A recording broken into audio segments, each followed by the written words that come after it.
நடிகர் அஜித்தை தனுஷ் சந்தித்ததாகவும் தனுஷ் கூறிய கதை அஜித்துக்கு பிடித்து விட்டதாகவும், எனவே அஜித்தின் அடுத்த படத்தை தனுஷ் இயக்குவது கிட்டத்தட்ட உறுதி செய்யப்பட்டு விட்டதாகவும் ஊடகங்கள் மற்றும் சமூக வலைதளங்களில் செய்திகள் வெளியாகியுள்ளது.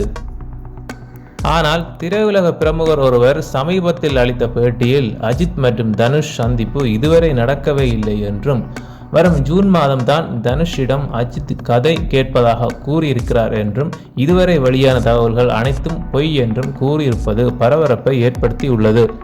அஜித்தை தொலைபேசியில் தொடர்பு கொண்ட தனுஷ், உங்களுக்காக ஒரு கதை வைத்திருக்கின்றேன், நேரில் வந்து சொல்கிறேன் என்று கோரிக்கை விட்டதாகவும், தான் இப்போது கார் ரேஸில் பிஸியாக இருப்பதால் ஜூன் மாதம் கதை கேட்கிறேன் என்று அஜித் கூறியதாகவும், அதன் பிறகுதான் அவர் இட்லி கடை படத்தில் பிஸியாக விட்டதாகவும் கூறப்படுகிறது. எனவே இப்போது வரை அஜித் தனுஷ் சந்திப்பு நடக்கவில்லை என்றும், ஒருவேளை சந்திப்பு நடந்தால் கூட தனுஷுக்கு வாய்ப்பளிப்பாரா என்பது சந்தேகம்தான் என்றும் கூறப்படுகிறது. ஏனெனில் அஜித்தின் அடுத்த படத்தை இயக்குவது ஆதிக் ரவிச்சந்திரன் தான் என்பது கிட்டத்தட்ட உறுதி செய்யப்பட்டுள்ளதாகவும், அவரே அடுத்த படத்திற்கான கதையை தயார் செய்யும்படி அஜித் அனுமதி வழங்கிவிட்டதாகவும் கூறப்படுகிறது. இருப்பினும் அஜித்தின் அடுத்த படம் எது என்பது அதிகாரப்பூர்வ அறிவிப்பு வந்தால் மட்டுமே அந்த படத்தின் இயக்குனர் யார் என்பது தெரிய வரும். நன்றி நண்பர்களே. இதுபோன்ற சினிமா தகவல்களை தெரிந்து கொள்வதற்கு எங்களுடைய யூடியூப் சேனலை சப்ஸ்கிரைப் செய்யுங்கள்.